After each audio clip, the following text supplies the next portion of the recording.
আমাদের আর্থিক যোগ্যতা অর্জন করতে হবে। আমাদের অনেকগুলো প্রতিষ্ঠান লাগবে, একটা প্রতিষ্ঠান না। আমাদের ভাইদের সমস্যা কি জানেন?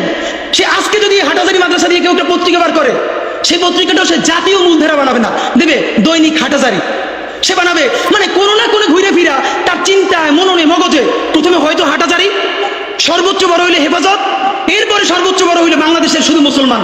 ভাইরা, এই মুসলমানের বাইরের যে জনগোষ্ঠী, সেটা কি আপনার না? আপনি ভাবেন এই দেশের আপনি প্রধানমন্ত্রী, তারপরে ভাবেন আপনার জনগোষ্ঠী কারা, আপনি সেরকম চিন্তা করেন। সুতরাং আমি কথায় অনেক ভুলভ্রান্তি বলতে পারি, কিন্তু বিশ্বাস করেন আমার কলিজা চিল্লেও আপনারা শুধু যেটা পাবেন সেটা হইল আমি চক্ষু বন্ধ করে দেখতে পাই।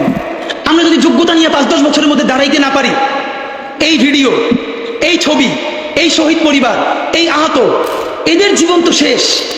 এদের পরবর্তী জেনারেশনকে পর্যন্ত কি ভয়ানক গণহত্যার শিকার হইতে হবে আমরা চিন্তাও করতে পারতেছি না।